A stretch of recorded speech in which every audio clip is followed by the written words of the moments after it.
नमस्कार विद्यार्थी मित्रांनो, स्वागत आहे तुमचं गणित शिकूया या यूट्यूब चॅनलमध्ये। विद्यार्थी मित्रांनो, आपण इयत्ता 7वी यामधील प्रथम प्रकरण भौमितिक रचना याचा जो सराव संच आहे 1.1 त्यामधील उदाहरणे आज अभ्यासणार आहोत।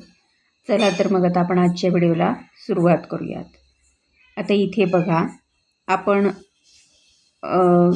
रेषाखंड लंबदुभाजक याबद्दल जो घटक अभ्यासलेला आहे त्यावर आधारित ह्या सराव संचातले प्रश्न आहेत।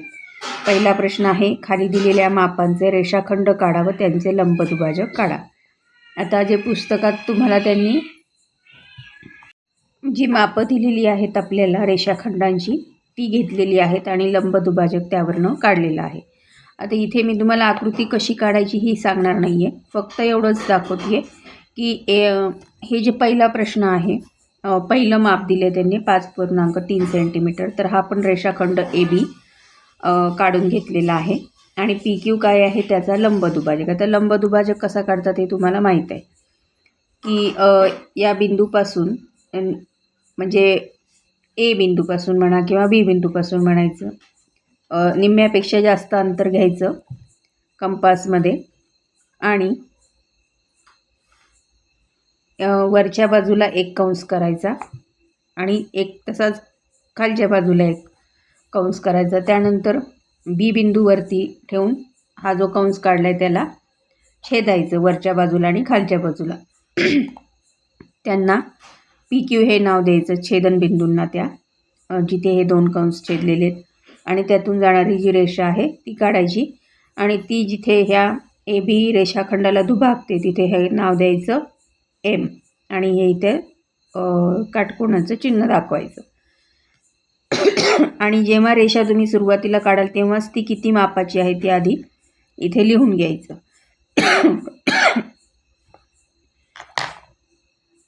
त्यानंतर त्याचप्रमाणे हा जो दुसरा रेषाखंड आहे 7.6 सेंटीमीटरचा तोही याच प्रकारे काढायचा।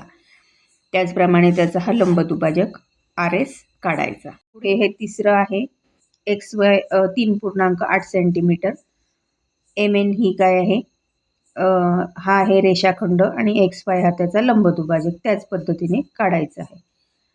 आता पुढचा आपण दुसरा प्रश्न बघूयात। तो प्रश्न आहे, खाली दिलेल्या मापांचे कोन काढा व त्यांचे दुभाजक काढा। आता इथे 105 हे माप दिलेलं आहे, तर तुम्हाला काय करायचं आहे, आता कोन ABC आहे तो आणि BM किरण BM काय आहे, दुभाजक आहे ह्या ABC कोणाचा। आधी ही BC काढून घ्यायची, त्यावरती तुम्ही काय करायचं आहे, हा कोन मापक ठेवायचा आहे या B बिंदूवरती, 105 माप घ्यायचं आहे। इथे हे बिंदू हे करून हे A आणि B इथे काय करायचे आहे, जोडायचे आहे। त्यानंतर या B मधनं एक कंस काढायचा आहे, या बिंदूवर ठेवून एक कंस काढायचा, म्हणजे जिथे ह्या B मधनं हे माप आधी घ्यायचं, इथे एक कंस करायचा, त्यानंतर इकडे एक कंस करून घ्यायचा, दोन्ही मापं सारखीच पाहिजेत। मग या आपण जिथे इथे कंस केलेला आहे BC वरती त्यातनं हा एक कंस करायचा। त्याचप्रमाणे ह्या AB वरती जो आपण हा कंस केला आहे त्याच्यातून हा छेदून घ्यायचा आधीचा कंस आणि या B मधनं हा कंस ज्या बिंदूत छेदलेला आहे तिथून एक किरण काढायचा आणि हा छेदलेल्या कंसाला तिथे काय नाव द्यायचं, M हे नाव द्यायचं। आणि इथे आधी जेव्हा तुम्ही माप घेताल हे 105 ते आधी लिहून घ्यायचं आणि मग पुढे ही कंस करून छेदून घ्यायची।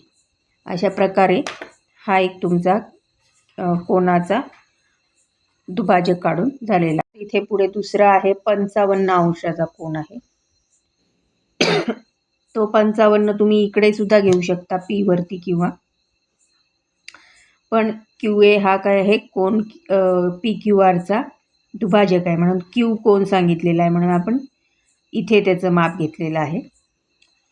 हा असा इथे त्याचा दुभाजक काढला आहे. त्यानंतर 90 अंशाचा त्याचप्रमाणे इथे काढलेला आहे. इथे प्रश्न क्रमांक 3 बघा. एक विशालकोन त्रिकोण व एक काटकोन त्रिकोण काढा. प्रत्येक त्रिकोणातील कोन दुभाजकांचा संपात बिंदू काढा. प्रत्येक त्रिकोणातील संपात बिंदू कोठे आहे. आता इथे सुरुवातीला आपण काय केलेलं आहे, हा विशालकोन काढलेला आहे आणि जसं तुम्हाला माहिती आहे की इथे याचे कोन दुभाजक काढून घ्यायचे या तीनही कोणांचे आणि त्याप्रमाणे आपण ते कोन दुभाजक काढून घेतलेले आहेत आणि त्यांचा हा संपात बिंदू इथे दाखवलेला आहे. म्हणून विशालकोन त्रिकोण आणि त्रिकोण व काटकोन त्रिकोणाचा संपात बिंदू अंतर्मध्य आहे. सॉरी, ही विशालकोणाची तुम्हाला नीट आकृती दिसली नाही, ती ही आकृती आहे. हा आहे काटकोन त्रिकोण. हा प्रश्न क्रमांक 4 बघा. एक काटकोन त्रिकोण काढा. त्याच्या भुजांचे लंब दुभाजक काढा. त्यांचा संपात बिंदू कोठे आहे. हा काटकोन त्रिकोण काढलेला आहे. त्यांचे लंब दुभाजक काढलेले आहेत भुजांचे आणि त्याचा संपात बिंदू कुठे आहे, त्रिकोणाच्या कर्णावर, म्हणजे इथे सी इथे दिसतोय बघा, इथे तो आहे. आता इथे प्रश्न क्रमांक 5 बघा. मैथिली, शैला व अजय हे तिघे एका शहरात वेगवेगळ्या शहरात राहत असून त्यांच्या घरांपासून समान अंतरावर खेळण्याचे दुकान आहे.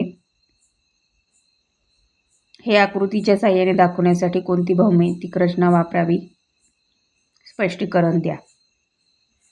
आता इथे ती आकृती आपण काढलेली आहे आणि त्याचं जे स्पष्टीकरण आहे ते इथे आपण दिलेलं आहे, ते तुम्हाला दिसतंय बघा.